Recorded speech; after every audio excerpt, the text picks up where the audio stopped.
I'm getting ready for Canada Day, even if it is a month away.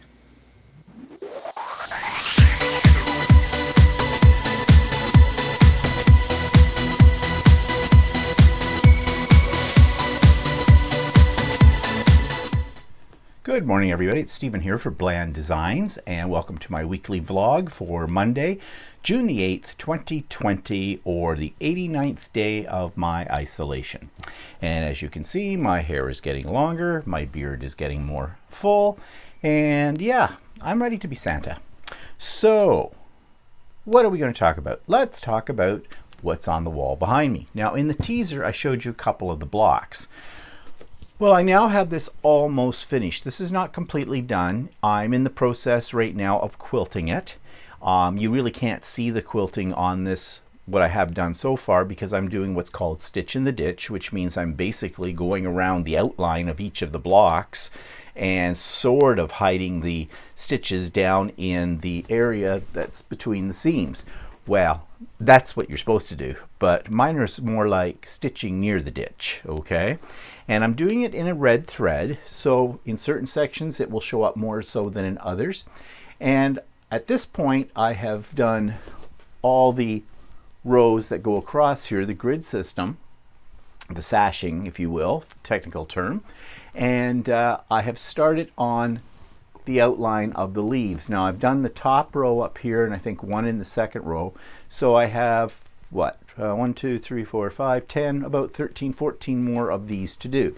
And then what I think I might do is do an overall edge to edge simple quilting design, maybe my infamous, I seem to turn to these ones all the time, walking foot wavy lines, just to give it a little bit more texture. The back of the quilt is all done in Canadian flags. Canada Day is coming up soon. In a few weeks' time, July the 1st is Canada Day for us here in Canada. And that's my goal, to have that done by then. Why am I making a Canada Day quilt? Because I had the fabric. I've had a lot of this fabric laying around for a year or so that I've done very little with. And so I thought I'd get it out, and I saw a pattern that I liked. It was a free pattern. And I adapted that. The pattern that this was based on actually had two blocks. One's the maple leaf you can see right behind me design, which I really liked, and another one that I thought I might like, but then I decided not to do it because I thought it was just a little too, I don't know, not juvenile, too country homey look, and I don't like that style. I'm not into that country home look, and what it basically was a house, a little stylized house. They were cute. That went along with this, but I thought I'd do it all in maple leaves using a variety of the fabrics that I had laying around. So I think it turned out so far pretty good, now, as long as I don't blow the quilting. But I have a new attitude towards quilting. Since I can't get to a long arm to do it on a long arm, I am going to quilt my quilts on my domestic machine. And, you know, they may not be as fancy as they could be if you did it on a long arm. And of course they won't be. But it's probably good practice for me on several levels. I don't really enjoy the quilting part of quilting. I enjoy piecing them. However, I have an apprehension in like hiring someone to do the final quilting, because then I feel it's not my quilt anymore. I'm sharing the quilt with someone else, and I don't like to share. I don't play well with others. So I want to do my own quilting. And I was listening to a podcast the other day about that, and said that a lot of people get all hung up about doing the quilting on their own quilts because if they're afraid they're going to blow it. And the attitude that this lady had was, go for it. You can't get any better if you don't practice, and it's your quilt. You're not probably entering it into a show, so you know. And the thing is, you as the quilter will know your mistakes. Don't point them out to other people, because for the average person it'll look gorgeous no matter what you do. So don't get hung up on that and let that stop you from trying. So I'm going to take that philosophy, and that's what I'm going to do. So next week, hopefully I'll have it done by the end of this week. Next week, maybe I can do the big reveal of the quilt absolutely finished, which means it's not going to look that much different from what you're seeing here, except there'll be a binding on it and the quilting will all be done, and that's that. Okay, so let's move on to one of the cutest YouTube channels I have come across. I'm just completely mesmerized by this channel, and if you like cats or animals, this is excellent. This just, it warms your heart, it makes you laugh, it just makes you feel good. And anything right now that makes us feel good during this whole situation we're in right now, I think is a good thing. So check out Kittisaurus. This week's YouTube channel has to be the cutest one I've ever seen, and I have watched literally hours of this person's videos. It's because I love cats, and this is all about these adorable little cats that this lady has. It's called Kittisaurus, and she has about 5 or 6 cats, all very well looked after, all very well groomed, and extremely entertaining. She makes them do different things, which basically plays on a cat's natural curiosity. Of course, the things she does are not harmful to the cats, and in many ways I think the cats enjoy what's happening to them, and they're always rewarded with treats. So if you like cats, or you just want to really feel good 3 or 4 minutes in your day, check out the YouTube channel Kittisaurus. So the link to that YouTube channel is in the show notes below. There's also the link for this past week's Stephen and Walter Live. We started to talk a little bit about the idea of false hope that's being projected by certain content creators on YouTube, especially those that deal with cruises and travel, making everything sound like we're going to get back to normal in that arena, in the next few weeks, even in the next couple of months.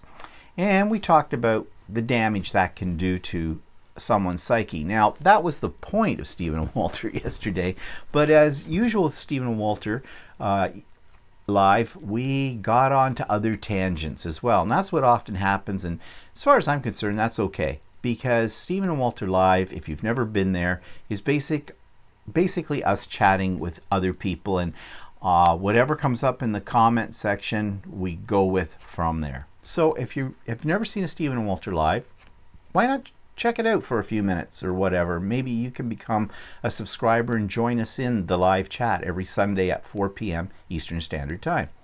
Okay, that was a nice plug for that. I have 2 more new Idiot Quilter episodes this week. One is about my review of 2 of my other sewing machines. Thought I'd get a little off the topic of the 15,000, although there is a YouTube or Idiot Quilter episode again about that. But I did look at my Janome M100 and my recent purchase of a Skyline S7, also by Janome. So if you're thinking about purchasing those machines, you might want to check that out. My review is not a technical review in terms of I'm not comparing the machines or to other things. I'm just telling you how I feel about them because I'm a user. I've used them. So I give you my honest opinion about what I like about them and what I think could be improved on future models of these particular machines. And of course, there's part 5 of the ongoing Janome 15,000 saga. And if you're new to my vlog, you might want to go over to the Idiot Quilter and check out parts 1, 2, and 3, and 4 to catch up with my dilemma. So more about that a little later on, an update basically. And the book of the week is listed in the show notes below as well. So that takes us to what's pissing me off this week. A whole lot of things are pissing me off right now. Nothing in particular. It's just that it's a situation, isn't it? We're all pissed off. In our part of the world, it is moving into summer. The days have been coming much nicer. You want to get out, you want to get about. This is the time of year when Walter and I often do some day trips to different places and, go fabric hunting and shopping and things like that.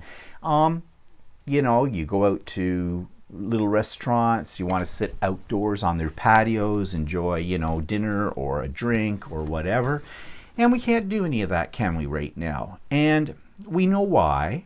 and everybody's in the same boat, although some places are opening up some of these services quicker than others. Here, where I live in Ontario, Canada, they're still being extremely cautious about opening things up, so they're taking it really slow with a lot of restrictions, and I'm not complaining about that. I agree totally with the government doing that. I think if we rush into this, we're asking for trouble. Everything we've done for the last 3 months is going to go down the tubes.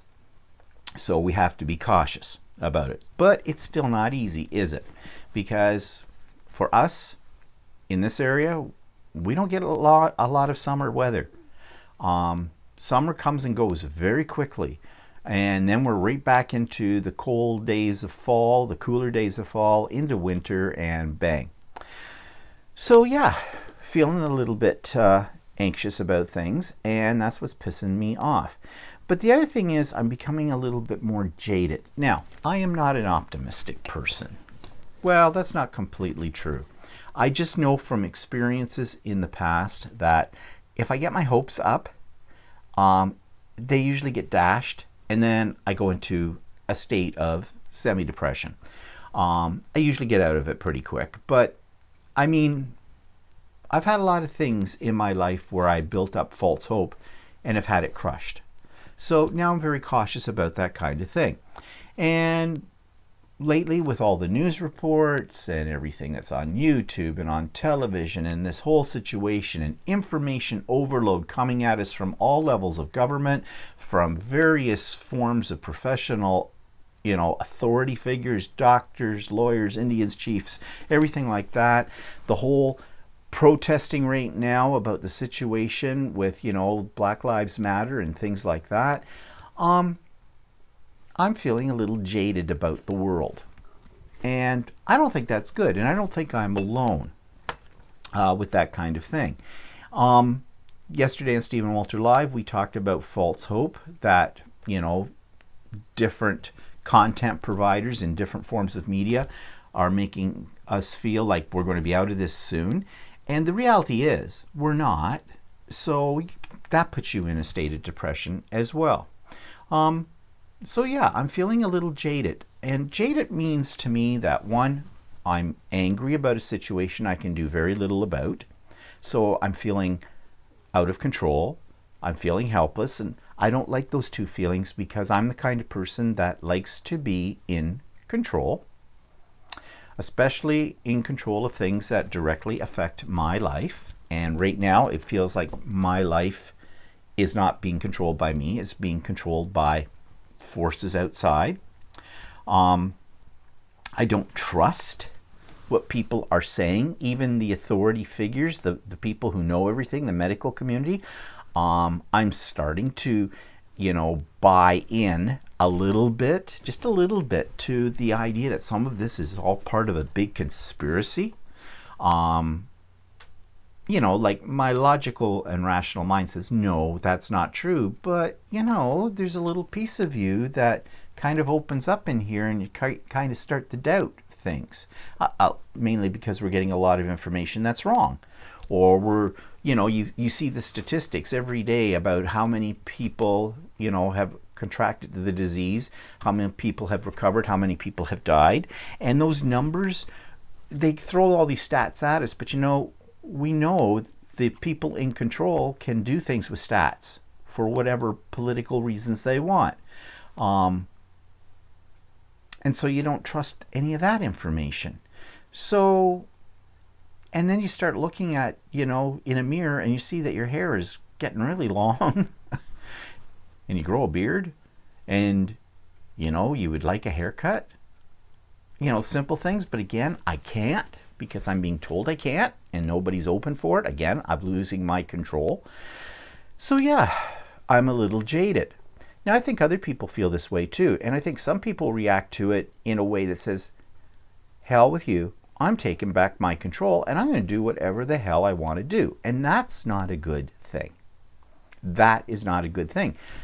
I get it, why they might want to react that way, because I have to say, I'd kind of like to react that way too. But you know, you still got to let your logical, rational mind take over and realize that no, you can't just go willy-nilly out there and do whatever you want to do.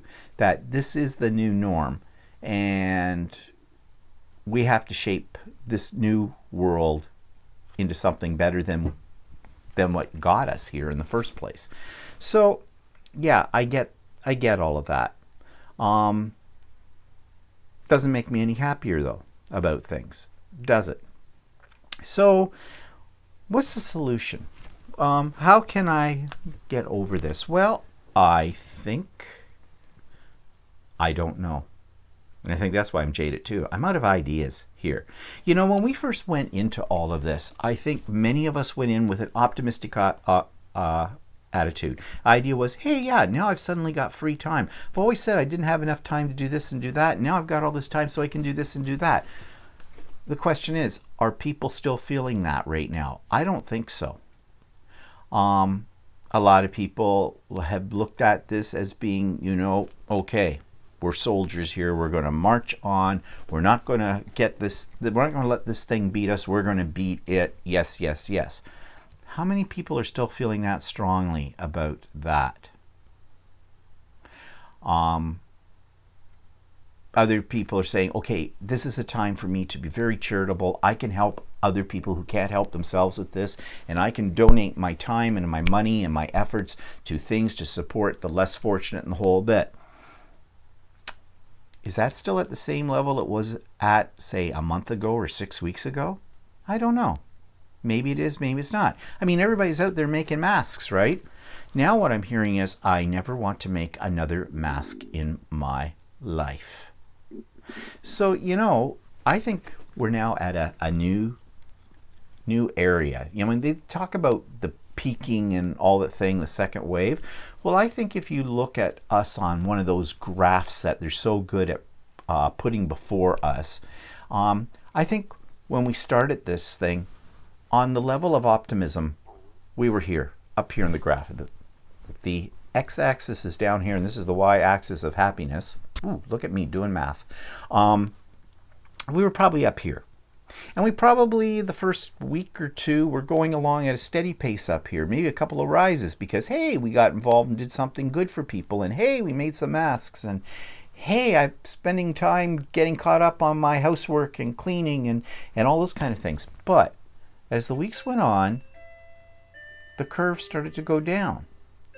The curve started to go down to my enthusiasm is dying, my optimism is sort of dying, but hey, wait, maybe there's something else I can do. It's not forever. Oh, look, they're flattening the curve. Bump. That's a good thing. Yeah. Okay, a few things have opened up. Oh, that's a good thing. But we're still going down. We're still going down. We haven't hit rock bottom yet. And that may be dangerous when we do. When we hit that x-axis down here, then what does that mean? Well, a lot of people with a lot of medical depression, and maybe worse. Maybe people will start to not believe what we're being told by the authorities and just decide they're going to take control of their lives again, and they're going to do whatever they want to do. And I don't think that's a good thing. So I don't know, maybe when this is all over with, years in the future, they'll write papers about what the psychology was of going through all of this. Maybe. I don't know. But anyways, it does make me feel a little jaded with the way our society has been handling this. I'm a little jaded with the false optimism. I'm a little jaded with, and dare I say it, that possibly some of the good works of some people was a temporary thing. Shouldn't we be doing things for other people all the time? Shouldn't we always be like that? Did we need this to make us temporarily become nice people? I don't know. So for me, I guess I just trundle on, get used to my new look, work on my quilts, do my vlogs, be nice when I can be, and hope, well, just keep the idea that this will be over eventually, I guess. Kind of a downer note today, I guess, on this segment of my vlog. Sorry about that, but I had to say it. If not for you, more so for me. Okay, let's go on to lighter news, shall we? And let's talk about what I have bought this week. Okay, this is a little different, and I'm revealing a secret for you. Need some coffee first before I do this. Build up my strength. I'm going to reveal something to you that's a little bit more personal, has to do with new products. Okay, I am going to be, in another month's time, 63 years old. You might say to yourself, 63? How do you look so youthful? I'm going to pretend you say that, okay? I'm just going to pretend and try to convince myself you would say that. And so the products that I use are moisturizers. Okay, now, some of you out there may be thinking, wow, he's really progressive. He's a man and he's using moisturizers. And others of you are going to say, he's a man, he uses moisturizers? Must be a gay thing. No. I highly recommend to most men they should be using moisturizers. In fact, I have a little running joke with people. If on the occasion when somebody makes a comment about, my age or whatever, I will say, and you too can look this good at my age. The secret is moisturize, moisturize, moisturize. It is a joke, but not really. So I do believe in moisturizers.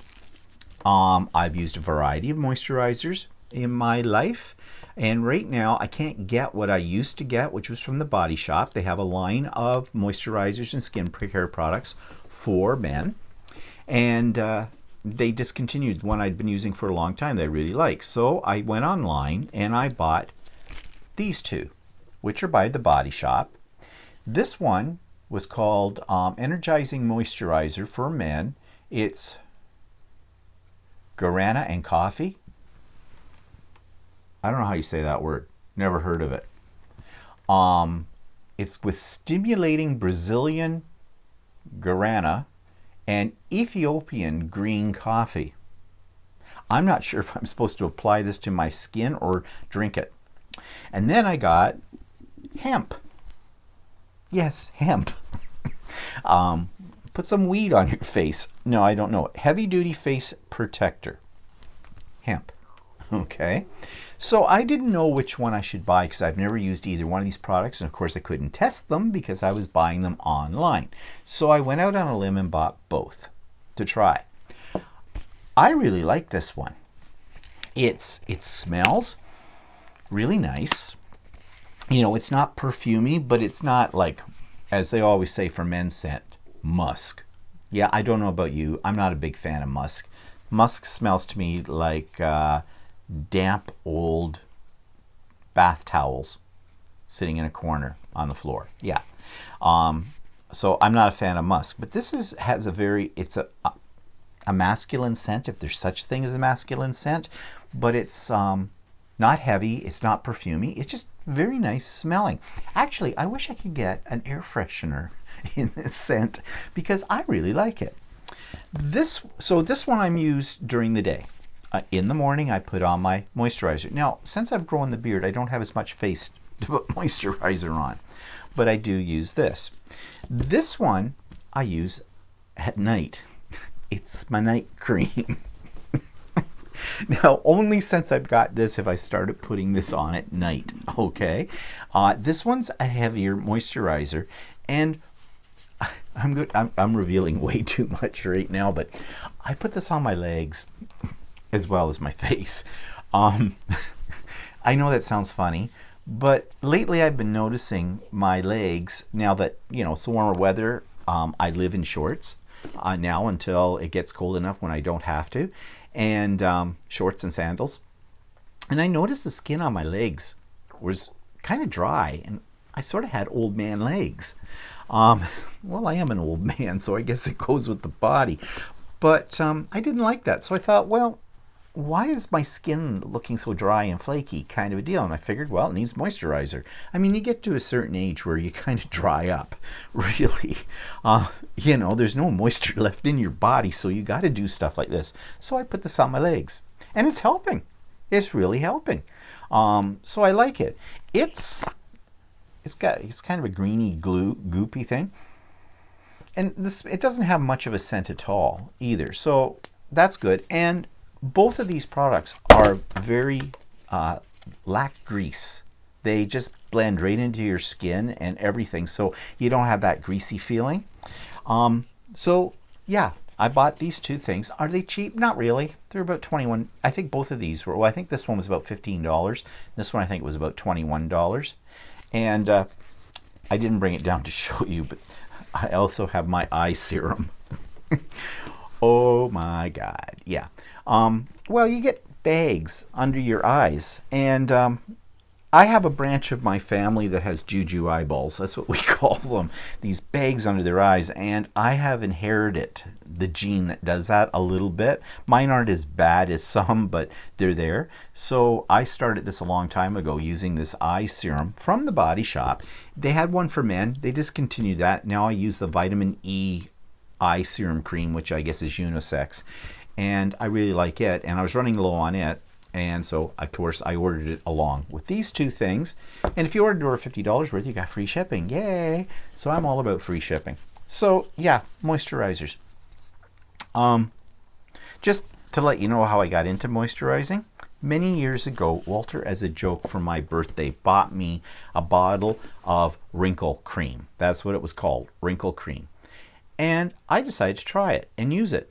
And I did see a little bit of a difference. So that's what got me into moisturizers. I guess my word of advice to men is you're never too young to start moisturizing. So, you know, unless you want to end up as an 80-year-old prune, and I probably still will, but right now it's making me feel like I'm at least taking control of something in my life right now, which is to have very hydrated skin. So there you go. That was probably way more information than you needed to know or wanted to know. Okay, so that takes us to the book of the week. Artist Journals and Sketchbooks. I've had this one for a while, and it's one of those little hidden gems on my shelf that I'm going to revisit. And so this, and it says at the bottom, Exploring and Creating Personal Pages, and it's by a lady called Lynne Perrella, Perrella. And yeah, if you want some ideas for mixed media on a fairly sophisticated level, and how to make some really cool journals that you might give as a gift that are more art-based than just, you know, throwing things down and that kind of stuff, then this book you might find very inspiring. So a lot of ideas in there, good ideas. Now, when I bought the book, it says here on the back it was $21.99 US. So I probably paid about $24 for it, Canadian at the time. I looked it up on Amazon. It is still available. And the good news is on Amazon.ca, you can get it for $12.24 Canadian, plus shipping. I don't know what the shipping is on it. So I just find it a really great book for inspiration, and it will help you to bump up your art journaling if you want to the level that moves it more into art, like higher end art, okay? Not to say that anybody's art journals, no matter what level you're at, are not art, because it's all art. But this just bumps it up a level. So you might want to check that out in the show notes below. Okay, and that takes us to this beast, and it is becoming a beast, my grimoire. It's getting kind of filled up here and thick, and so we move on with 2 more pages. So I've completed pages 21 and 22 of the grimoire, and we're getting closer to the end, and I used my wizardry book that I've shown you before as my inspiration, and in that it had some of these little books, little mini books, so I cut them out. And one's on spells, and one is on magical phoenix and feather. So inside, another interactive element. You open up, there's a feather in there. It tells you what that's for. And this opens up as well. And I added these paper clips and put a couple of embellishments on top of them just to give, again, a little bit dimension to the page.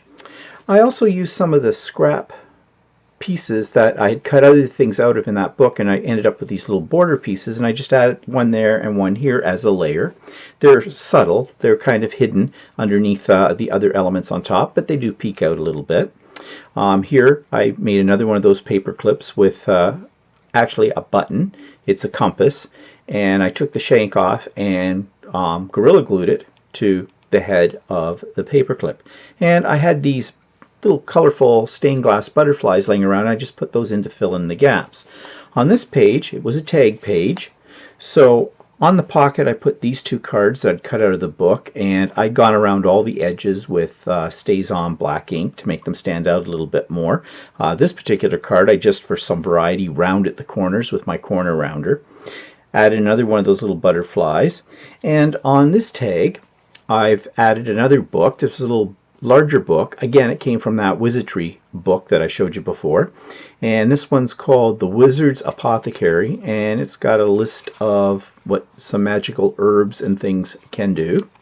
And on the back I just put Naming Your Familiar. Again, another little section out of that book. I ripped the edges to rough it up, give it an aged look, and I added some more bows, or not bows, but ribbons to the top of this, and it tucks in under here.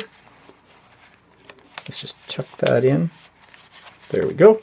And again, I'm letting the ribbons hang out from the outside. And can we shut the book? Okay, we can still shut it, but we still have many more pages to go, so I think the next few pages are going to have to be a little flatter. But I do love the 3D embellishments, so that's going to be hard to tear my way from that. So there we go. 2 more pages in the grimoire. I'm hoping that in the next few weeks I'll have the grimoire finally done, because I'm starting to get tired of it. And I've got another little project in the background over on the other side here that I've been collecting bits and pieces for, that I kind of want to get started on as well. But no, we are going to finish this grimoire first. Okay, so events in the past week. Update on my mother. Nothing new there. She's fine. No cases of COVID in her nursing home. I don't know if I mentioned it last week. I think I did. Her television wasn't working properly. We got that fixed up. I don't know what was wrong, but obviously it was something very simple. And the staff at her nursing home, I sent an email off to them, very quick one, and within a couple hours everything was up and running, and that's fine. Got a phone call this week though from my mother's first cousin. Didn't know who it was at first, because I mean, this is a lady that's older than my mother, so she's in her 80s. I had to put 2 and 2 together, and I finally figured it out. And she was trying to phone my mother, but had the wrong phone number. Well, she had my mother's old phone number from when she lived in the apartment, and of course that all got changed around when she went into the nursing home. So I said, well, Mom would be thrilled to hear from you. And so she did call her, and I warned her that my mother might not answer the phone, so you might have to try several times. I mean, I was trying last week to get a hold of my mother. I tried on Tuesday, I tried on Wednesday, I tried on Thursday. I didn't bother to try on Friday or Saturday. I tried on Sunday. I finally got her on Sunday. I don't know what it is. Well, I said to her, did, your cousin call you? She says, oh yes, we had a nice talk. Oh, so you can answer the phone for, what is it? Do you know that I'm calling and you just decide not to answer?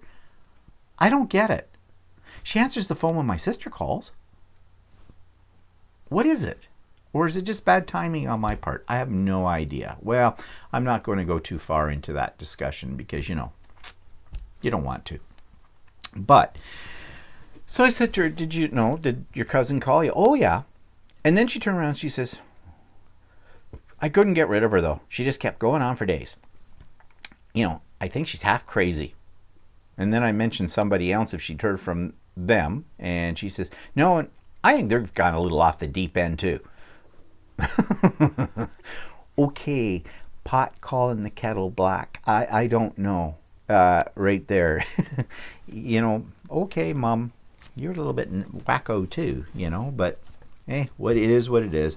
But it was nice that, a relative of hers gave her a call, and, that's always nice. New people, kind of a thing. Update on my 15,000. Okay, I'm now using the stores the quilting store's 15,000. I did a whole thing about that in the Idiot Quilter, so if you're still interested in the ongoing saga, check that out. I did some embroidery on it on the weekend. It worked fine, no problem. I'm still a little apprehensive. I am using that machine to quilt this quilt. I'm using it like I would use it if it was my actual machine, and for all purposes right now, I guess it is my machine, because I asked Shirley at the store, so how long do you think it is I'm going to have your machine? Because her idea is getting a guy up from Janome in the States to take a look at my machine. Well, our borders are closed, and this whole thing with the disease, right? So it could be months and months, a year, who knows, with that. She says indefinitely. Well, to me, indefinitely means basically this is your machine now, I have your machine.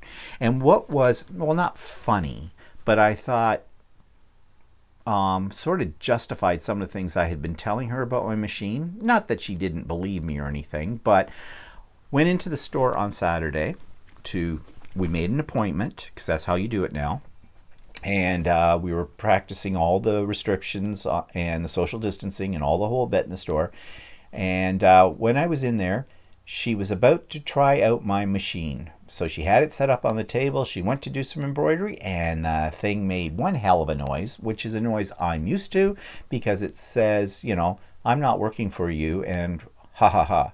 And so it happened to her, and she sort of, whoa. And I says, yeah, that's what I was telling you about. So now you know. There you are. So I think she now, not that she didn't have an idea before, but I think now, after that happened, yeah, she knows there is something here that's more major than maybe what she was thinking. So anyways, I was kind of glad I was there when that happened. I'm sort of a sadistic little fellow that I am. You know, ha ha. It just made me feel better that it made that sound, you know. So anyways, I've got this machine. I am thinking about buying another machine. I'm putting that on hold until I see what this one does. Yeah, enough said about that. If you're really interested, check out my Idiot Quilter episodes about my continuing saga of the 15,000. So what else? Well, Walter cooked Italian. Now, that's not a biggie, okay? But we had seen this YouTube video. We watch this YouTube channel on a regular basis. It's a local guy, local as he lives in Toronto. It's called Glenn and Friends Cooking. I have reviewed his channel in past weeks, and he's always cooking up something a little bit different. So he was doing bolognese sauce, which I always thought bolognese was just really a fancy name for, you know, you get a can of tomato sauce, you get some ground hamburger, you brown the burger, you put it in the sauce, bingo, bolognese. It's a little bit more involved than that. And he was using some noodles that I have never really seen before, like pasta. They're really wide noodles. They're not lasagna noodles.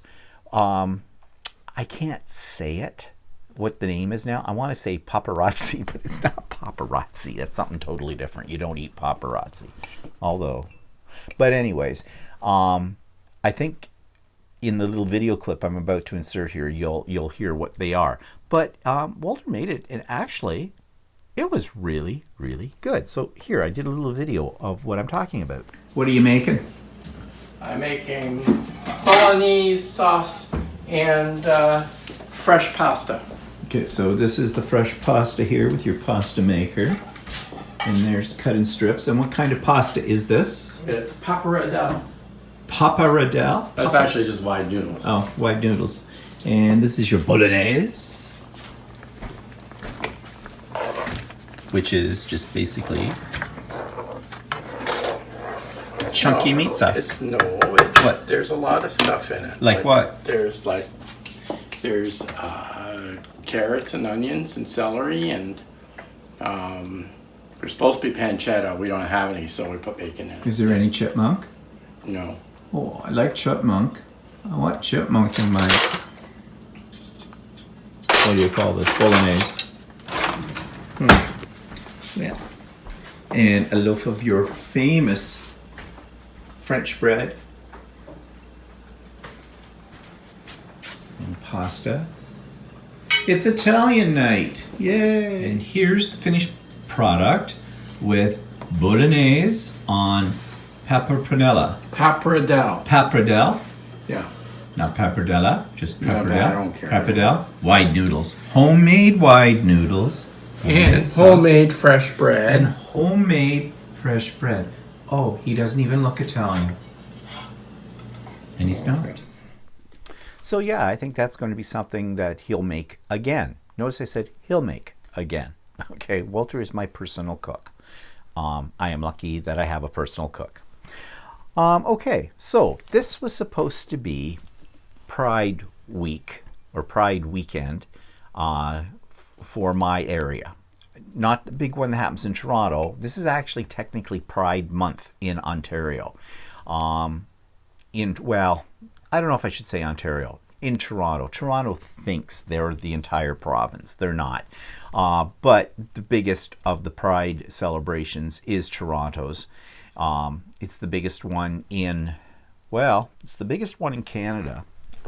But I'm not sure. It might be one of the biggest ones in North America too. I mean, I know the one in New York is huge, and everything in New York, everything in the States is always much bigger and better. Okay. Yeah, in their minds. But anyways, doesn't matter. We're not going to get into this kind of a pissing contest, as they say. But that's what this whole month is supposed to be. Well, we have ours on the first Sunday of the month. Well, not this year, of course, because all those kind of celebrations, because they're public gatherings, are canceled. So they did it virtually. It didn't translate well. Now, okay, to be honest, I didn't watch much of it, but I didn't really need to see another drag queen, okay? And that's essentially what it was. 3 drag queens and a drag king. Okay? In fact, we might be talking about the whole drag scene and whatnot from our point of view on the next Stephen and Walter Live, because we sort of brought this up and we had a few people ask us some questions about it, and something that we just accept because it's part of our community. I guess a lot of people aren't as familiar with it as we assume. So we might talk about that in Stephen and Walter Live, the whole drag culture thing. But anyways, yeah, I turned it off. I wasn't that interested. And I don't know how many people were tuned into it, but I was looking at, they had it was like a Facebook Live kind of a thing. And, you know, you could see the chat thing. Well, it didn't look like there was much chatting going on. So I don't know. I could be wrong about the whole thing.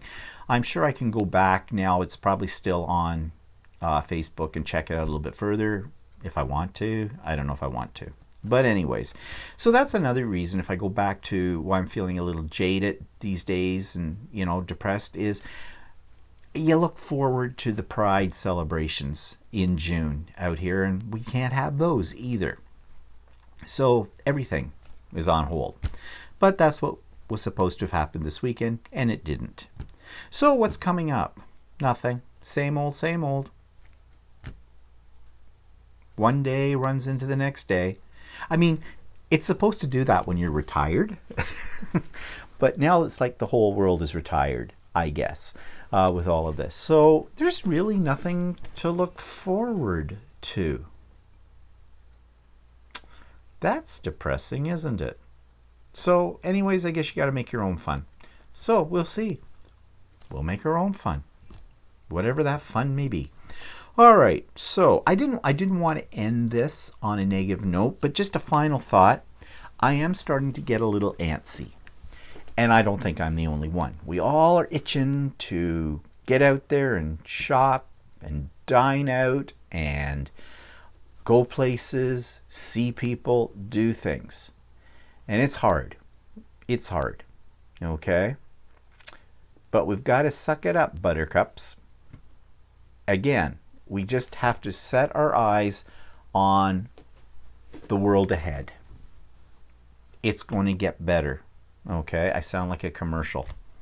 But it is. But it can't get better if we don't play our part. So, thanks for joining me today, and, stay happy, stay well, stay in, and we'll see you next week. Bye-bye for now.